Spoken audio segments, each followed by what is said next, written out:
हरिओम. आज मंगळवार 23 जून 2026. सद्गुरू ब्रह्मचैतन्य गोंदवलेकर महाराज यांच्या प्रवचनाचा आजचा हा भाग. हेतू शुद्ध ठेवावा. ऐकूया. मनुष्याने शुद्ध हेतू ठेवण्याचा प्रयत्न करावा. हेतू शुद्ध असला की स्वाभाविकच कृती त्याला अनुरूप होऊ लागते आणि मग प्रगतीला मदत होते. ती हेतू हा विहिरीत असणाऱ्या झऱ्याप्रमाणे. झरा गोड पाण्याचा असला म्हणजे विहिरीचे पाणी स्वाभाविकच गोड असतं. म्हणून हेतू शुद्ध ठेवण्याची दक्षता घ्यावी आणि त्याकरता रामाची प्रार्थना करावी. माणसाला देहरक्षणापुरते अन्न, वस्त्र आणि नाम घेण्याची बुद्धी असली की असमाधानाला जागा नाही.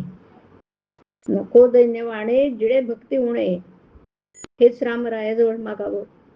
पर्व काळात भगवंत कामधेनूचा अवतार घेऊन येतो.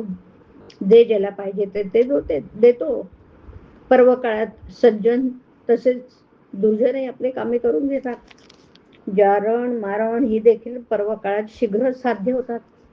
आपण मात्र भगवंताचं कसं व्हावं हे पाहावं. शुभेच्छा धरावी, भावना जागृत करावी. काहीही कर पण भगवंत तुझा विसर पडू देऊ नको, असं भगवंताला मागावं. आजवर कळत नकळत जे पाप झालं असेल ते नाहीसे कर, पुढे पुन्हा नाही करणार असं म्हणावं ना. म्हणजे मागची पापे नष्ट होतात. ज्याला विषयाची गोडी असेल त्याला नाही परमार्थाची गोडी लागत. नरकातल्या किड्यांना नाही किळस येत.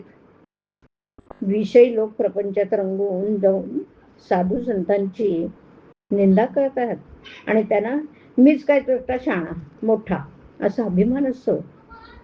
पण त्यांच्यापेक्षा लक्षावधी शहाणे आणि श्रीमंत जगात आहेत हे तर जाणतच नाहीत. ते खालच्या लोकांकडे पाहतात आणि त्यांच्याहून मी श्रेष्ठ आहे असं म्हणतात.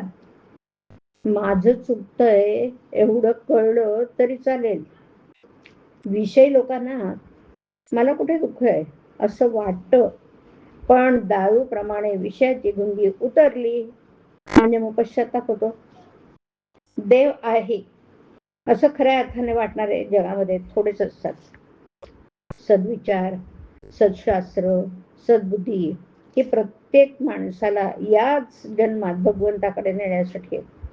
प्रपंचाचा अनुभव कष्टमय पण भगवंताचा अनुभव आनंदमय. तापाने आजारी असलेल्या माणसाला आपल्याला घाम यावा असं वाटत असतं की नाही, पण नुसत्या वाटण्याने काही तो येत नाही. त्यासाठी डॉक्टरांचं औषध घ्यावं लागतं.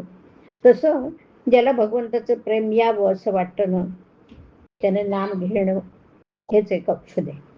भगवंताचं प्रेम एकदा चिकटलं की त्याच्या आड दुसरं काही येत नाही. खाणीतल्या दगडामध्ये जसं सोनं असतं तसं आपल्यामध्ये परमात्मा आहे.